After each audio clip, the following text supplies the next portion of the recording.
Hey guys, good morning. So ఈరోజు అయితే మనం గుడికి వెళ్తున్నాం.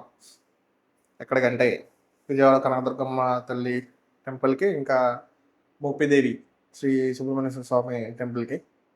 సో నేను ఎప్పుడో మొక్కిన అక్కడికి వెళ్ళాలని. అందుకే ఇప్పుడు నేను, తమ్ముడు, ఇంకా అమ్మ నాన్న నలుగురు కలిసి కార్లో వెళ్తాం. ఏదో బైక్ ట్రిప్ కాదు, 4 వీలర్.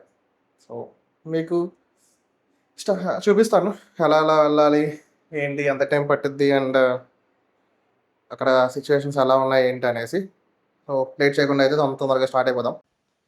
హై గైస్, మనం ఇప్పుడు ఎక్కడికి వెళ్తున్నామంటే కుమారస్వామి టెంపుల్, మోపిదేవి, ఇంకా కనకదుర్గం తల్లి టెంపుల్ కూడా విజయవాడ. ఇది మనం బైక్ ట్రిప్ కాదు, కార్లో వెళ్తున్నాం. ఎవరెవరు వెళ్తున్నాం అంటే నేను, తమ్ముడు, చెల్లి, లేదు అమ్మ నాన్న, అంతే. నేను తెచ్చాడు ప్రవీణ్ గడి కారు. సో కార్ కాబట్టి బెటర్, రికార్డింగ్స్ ఇంకా మంచిగా వెళ్ళొచ్చు, కంఫర్టబుల్గా వెళ్ళొచ్చు వర్షాకాలం కాబట్టి. అదిగోండి కార్ అక్కడ ఉంది, బ్రేజా. ఆల్రెడీ ఆడు లైన్లో ఉన్నాడు, కార్ లైన్ చేస్తున్నాం అనమాట. ఫ్యూల్ ఆల్రెడీ కొట్టించాడో లేదో తెలియదు, అని అడగాలి ఇప్పుడు వెళ్ళి. ఫ్యూల్ కొట్టించావా? ఎంత కొట్టించావు? 3000. ఓకే. సో హైవే కాబట్టి వెళ్ళిపోవచ్చు, నో ప్రాబ్లం.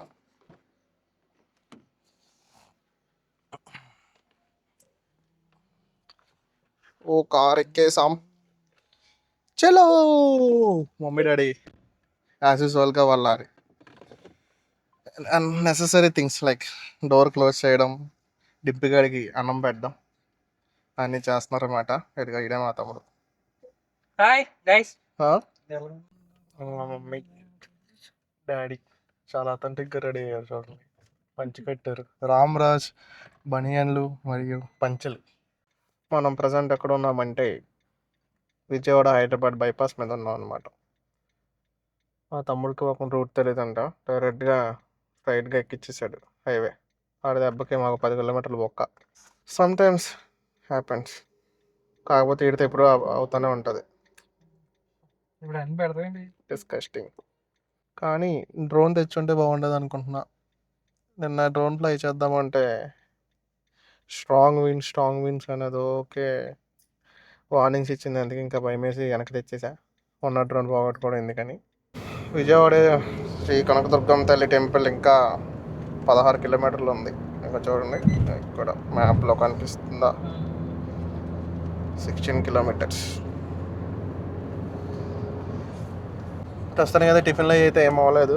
దర్శనం చేసుకున్న తర్వాత టిఫిన్ చేద్దామని మా వాళ్ళు చాలా పర్ఫెక్ట్గా దర్శనం చేసుకుందని ఫిక్స్ అయ్యారు. సో అందుకని నాకు ఆకలేసినా సరే పెద్దవాళ్ళ మాట వినాలని చెప్పేసి దర్శనానికి ఒప్పుకున్నాను. లేదంటే ఫస్ట్ పట్టుపచ్చి చేయాలి, దాని తర్వాతే ఇంకేదైనా. ఇక్కడ మనం ఈ హైవే అయితే దిగేయాలన్నమాట, బైపాస్ రోడ్డు దిగేసి. యాక్చువల్గా అయితే ఇక్కడ కన్స్ట్రక్షన్ జరుగుతుంది, అందుకని కింద దిగమంది. మ్యాప్లో కూడా 2 రూట్లు చూపిస్తుంది, స్ట్రైట్గా కూడా వెళ్ళొచ్చు, కానీ ఇక్కడ లెఫ్ట్ తీసేసుకున్నాం. అందుకని మా అమ్మ కంగారు వచ్చేస్తుంది, మనం ఎక్కడ దారి తప్పిపోయామని. భయపడదామా, గూగుల్ మ్యాప్ మానే తీసుకెళ్తుంది. ఇప్పటి వరకు కార్ని చాలా సుఖంగా తీసుకొచ్చాం, ట్రాఫిక్ లేకుండా. అర్ధంతరంగా ట్రాఫిక్లోకి ఎంటర్ అవుతుంటే కార్ రియాక్షన్ ఎలా ఉంటుందో మీరు చూద్దరు. కానీ నో అంటుంది అనమాట. తిరగగానే కారు కూడా జాగ్రత్త స్లో అయిపోతుంది, ఎందుకో మరి. నేను రాలేను బాబోయ్ అని. ట్రాఫిక్ అంటే మనుషులకే కాదు, కార్లకు కూడా ఒక నైట్ మేర్ అనమాట. ఇంకా హైవే మీద నుంచి వచ్చిన ట్రాఫిక్ మొత్తం ఇక్కడే ఉంటారు. Welcome to doctor Ambedkar outer ring road. మనం ఆల్రెడీ ఔటర్ రింగ్ రోడ్ నుంచి ఇన్నర్ రింగ్ రోడ్కి వచ్చాం. ఇది ఇంకా ఔటర్ రింగ్ రోడ్ అని పేరు మార్చలేదు ఏంటో కానీ. ఏమంటారు దీని మీద మీ కామెంట్స్ ఏంటి? అసలు ఒక సిటీకి 2 ఔటర్ రింగ్ రోడ్స్ ఉండడం ఎంతవరకు కరెక్ట్ అంటారు? ఇక్కడ దారి మళ్లించడం అయినది, అందుకని లెఫ్ట్ తీసుకోమంటుంది గూగుల్ తల్లి. కానీ చూస్తేనే 1 వేలో ఉంది. లోపలికి వెళ్ళిన తర్వాత బాబాయ్లు మళ్ళీ పట్టేసుకుని వెనక్కి తీసుకెళ్ళిపోతే ఏం చేయాలి? హెల్మెట్ తప్పనిసరిగా ధరించాలి. హైదరాబాద్లో ఏమో కానీ విజయవాడ మొత్తం హెల్మెట్ లేకపోతే రాడ్ వేస్తారు, కష్టం. బాబాయ్లు దొరికితే మొత్తం జాగ్రత్తగా ఉండండి. కానీ హెల్మెట్ లేకుండా చాలామంది కనబడుతున్నారు. బాబాయ్లు ఇంకా డ్యూటీలోకి రాలేదేమో. విజయవాడ సిటీలోకి అయితే ఎంటర్ అవ్వడం జరిగింది. ఎంత heavy traffic with narrow roads చూసారా? ఆ నేరో రోడ్స్ మీద ఆల్రెడీ సగం రోడ్ మీదకి ఇవ్వండి షాపులు, ఆటోలు, ఆ షాపులకు ఉన్న ర్యాంపులు అన్నీ రోడ్లో సగానికి వచ్చేసినాయి. మరి ఇక్కడ రైట్ తీసుకోవాలి. నేను ఇంతకుముందు బయట అవుటర్ రింగ్ రోడ్డు, అది విజయవాడ హైదరాబాద్ గన్నవరం ఫ్లైఓవర్ ఉంది కదా, ఐ మీన్ బైపాస్, అది కన్స్ట్రక్షన్లో ఉన్నప్పుడు ఇటే వెళ్ళామండి హైదరాబాద్ వెళ్ళాలంటే. ఇది హైదరాబాద్ రూట్ యాక్చువల్గా అయితే. ఇక్కడ నుంచి మనం కనకదుర్గం తల్లి ఫ్లైఓవర్కి వెళ్తాం అనమాట. ప్రజెంట్ మనం ఇది దుర్గం తల్లి ఫ్లైఓవర్, కనకదుర్గ ఫ్లైఓవర్ అంటారు ఇదే. ఇక్కడ మనం లెఫ్ట్ తీసుకోవాలి.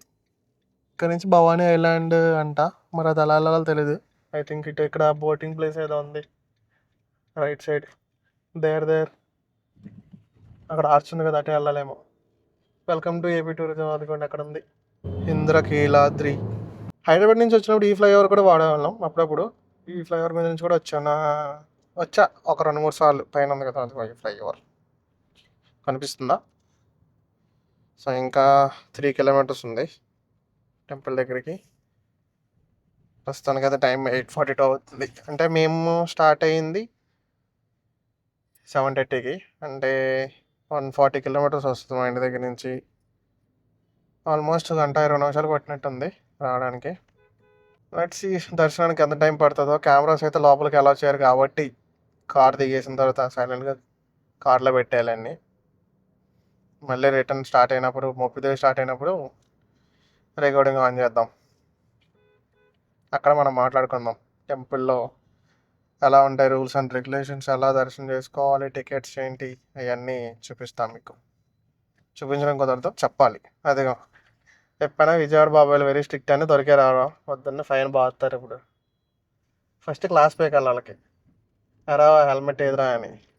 హెల్మెట్ పెట్టుకుంటారా అంటే లేదో హాస్టల్ రాసి ఇచ్చినట్టు ఫీల్ అవుతారు అనమాట.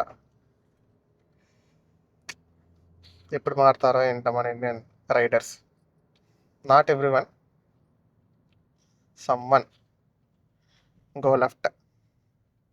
అరే అటే ఇటే లెఫ్టే. ఏంటి ఎంత మా తమ్ముడిని కన్ఫ్యూజ్ చేశాను సక్సెస్ఫుల్గా. వెనకాలతో దెబ్బలు ఎట్టించుకుంటాడు అనుకున్నా.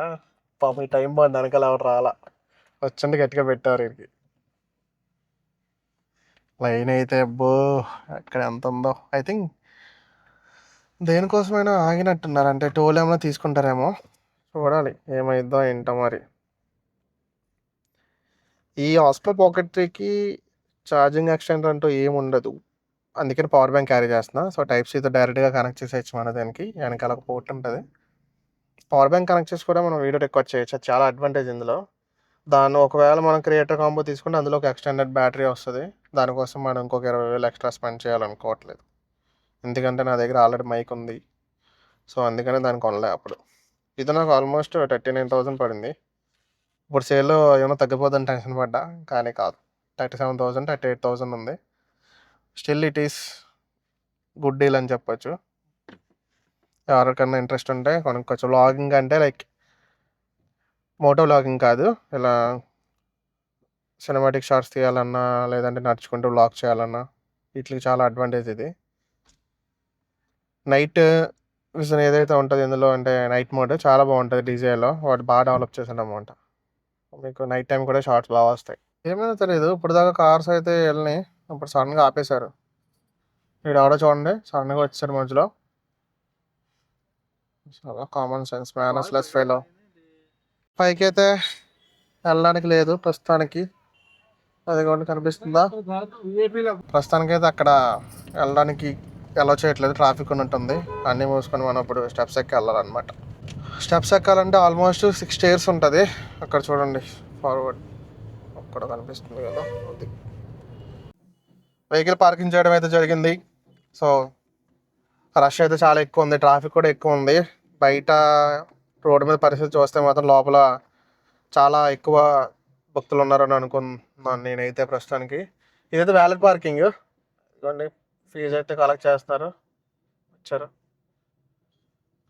అయిన తర్వాత చూడాలి. నెక్స్ట్ మళ్ళీ దర్శనం అయిన తర్వాత మోపిదేవి స్టార్ట్ అయ్యి అక్కడ మనం చూసుకుందాం, మాట్లాడుకుందాం. ప్రస్తుతానికైతే సెలవు, దర్శనం చేసుకుని వద్దాం.